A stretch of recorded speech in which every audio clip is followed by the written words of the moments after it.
back to Snakeden Studios and do another episode of Spitting Venom, the only unscripted segment that I do on the whole entire channel. I like to keep this one unscripted so that way it's right off the top of my head. With other stuff, you do have to script it though, because remembering dates, remembering bands, and this one we're going to talk a little bit about being a DIY band and why it's so important to do the best that you can possibly do. It started out as just like, hey, let's talk about how you can't afford not to be a DIY band in this day and age. But, I've had a couple things happen over the last couple weeks that have really inspired me to go in depth with this. Really in depth with this whole DIY thing. The first thing, which is the most important, I went to a Punish Fest on Sunday afternoon. It was a cancer benefit. I mentioned it, and the band Roadkill ran it, and their frontman, he's been doing this for 30 years, and this dude was such a huge inspiration for me as a DIY guy. Now, let me explain it to you. This guy put his band on as the opening band. Now, this is his showcase. He could put his band in any order, but he put his band on at the beginning, and the whole time this dude was hopping around. He was working the door. He was checking to make sure the bands needed anything. He was selling merch, handing out CDs, handing out T-shirts. Like, this dude was, and so approachable, so kind. And this is the biggest thing I took away from meeting this guy in person for the first time, was the fact that he carried himself with the experience that he had behind it, because he ran a good show. But it was also like the first time when you ever play your first show with your first band, that level of excitement. This dude had that level of excitement the whole time. It was incredible. Second story I want to tell you from that is my buddy Ken from the band It Is Written had his merch booth set up all day. Didn't sell anything until the end of the night. Sold 2 CDs. And, me and Ken talk regularly all the time. He's a great guy. His band It Is Written is fantastic. You guys definitely check them out. I said, man, it's got to be kind of a downer, having that thing set up all day to sell 2 CDs, $20. And he says, yeah, but that's $20 I wouldn't have had, like, without even missing a beat. Now, this is DIY till I die. Those 2 examples are exactly what I'm talking about. That's your bread and butter as a band, is your merch and playing gigs. Like, the most important thing to me as a DIY band is make sure you're well practiced.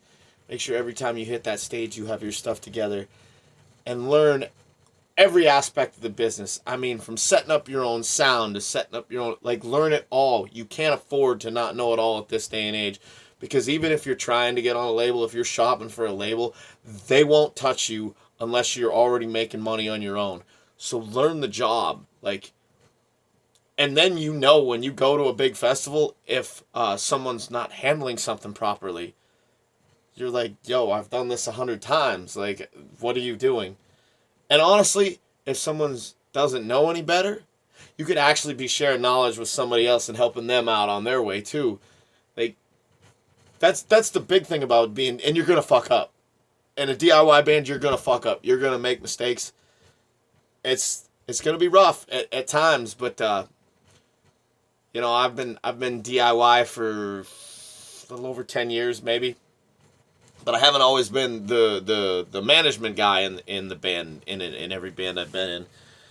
But you learn from everybody, and I can't stress enough how important it is. Like, you gotta have some kind of business acumen and keep track of everything. To bring it all back together, because I ramble, I get off on tangents. I can't stress enough how important it is to know every job, from knowing your instrument, what you're playing, to knowing the business end. That's working with other venues, working with other bands. I guess the best rule of thumb in DIY is to treat others how you would expect to be treated. Like if you're working with another band, which happens a lot, especially in the DIY bands, you just learn as much as humanly possible, because you're only screwing yourself. Like, you don't have to pay a manager because you know how to book your own shows. That's not somebody taking 10% out of your pocket. I mean, when you hit that level to where you can afford that, that's perfect.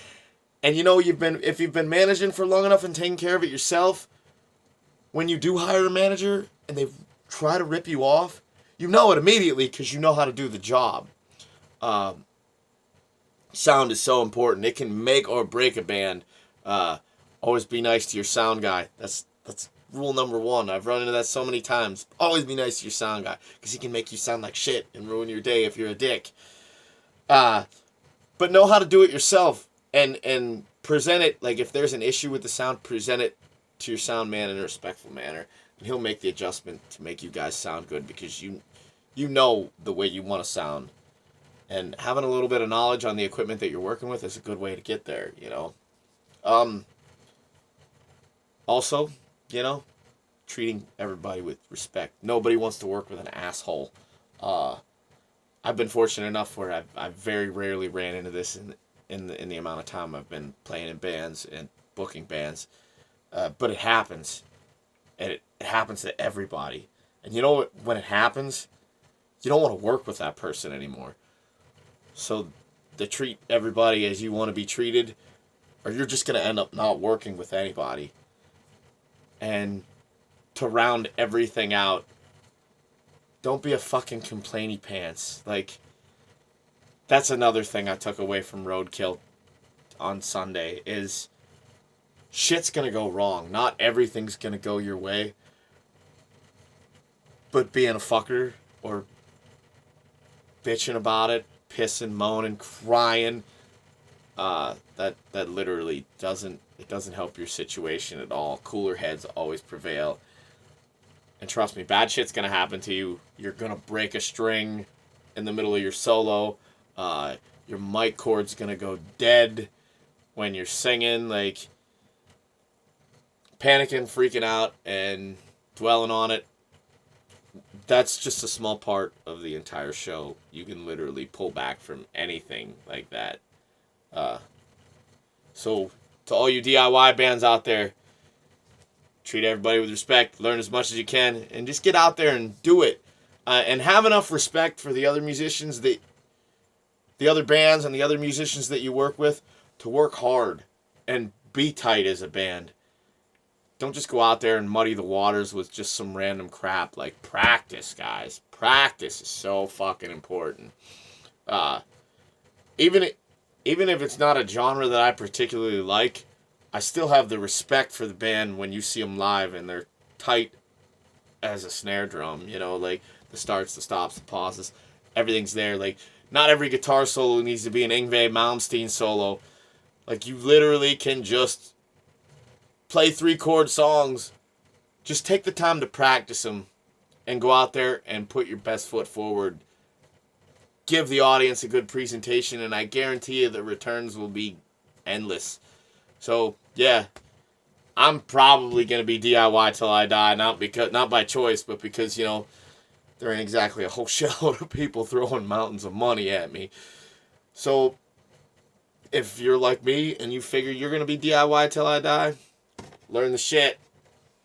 So I'd like to thank you guys for stopping by the channel again. And with the Thanksgiving holiday coming up, I probably have a few more videos rolling out. I've been working on some other stuff.